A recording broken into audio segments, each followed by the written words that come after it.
Today we're forging out some holdfasts. Holdfast is a type of simple clamp. It's got a shank, a shaft, and a pad. You drive it into a hole that's slightly larger than the shank. It wedges in there, and then it clamps down and holds what you need to work on. It's real common in woodworking, also used by blacksmiths and welders for holding down metal. But yeah, that's a holdfast.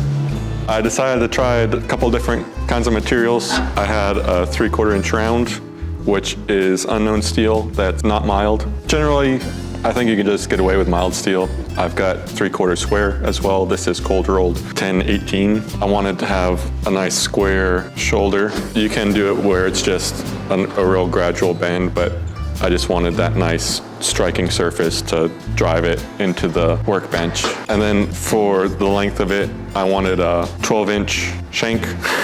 Trying to remember the parts. 12-inch shank, and then the shaft, I wanted it 8 inches just because that's what the specs were that were requested. I ended up not giving myself enough material for the shaft. You see this one is definitely not 8 inches.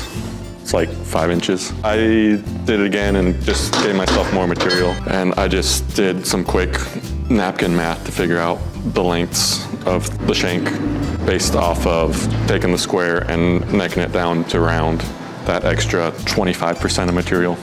Want to make these today because my brother was asking if I could make him some holdfasts. He's a carpenter, fine woodworker. I had my mark where I wanted to start the bend on these to forge them out, and I heated it in the induction forge so that I had a real nice isolated heat right above that mark to where I could upset the material a little bit, leave myself a little extra meat there to get that square 90. Then once I had that material upset a little bit, I had the sides, I forged those back down to the 3/4 because all I needed was the material in the inside of the bend and in the top corner. So I brought it back down to 3/4 on the sides and then bent it as tight as I could in the vise, and then went from both ends and just started upsetting that material down into that corner as much as I could, just going back and forth and working it and keeping it square. Kept at it till I was happy with the corner, and then I went in and forged out the shaft,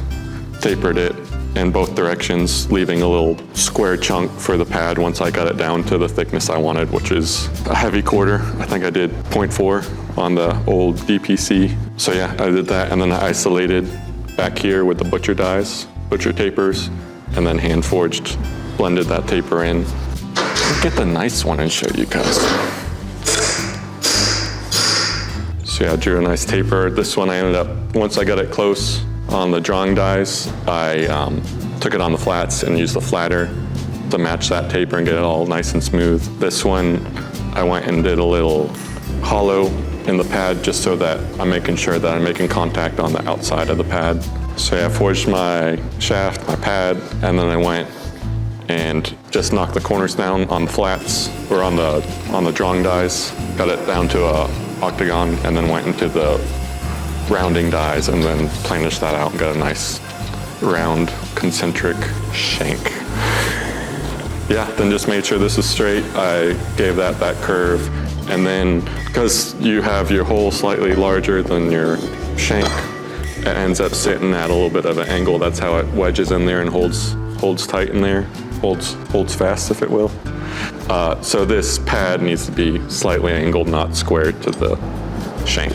So I just kind of eyeballed it for the first one and then test fit it and tweaked it, and then I used that angle to reference for the rest of them because I had a known hole size and thickness. So the thicker the bench, the less that angle would be, which I've also heard if you have a really thick workbench to counterboard the underside so that it's not gonna grab as well if you have a super chunky workbench because it's at less of an angle. You were drilling holes in your bench, I'd do a test first and just see what ends up working best for you. This is the first real holdfast I forged. I was happy doing the square, starting with a square stock. That was seemed simpler than starting with the round, and drawing that down to round was a piece of cake. So I would do that again. I would round that out before drawing out the shaft, just so I don't have this long shaft to deal with trying to get it inside of the rounding dies. So yeah, I mean, I'd change a few things. I'm pretty happy with them.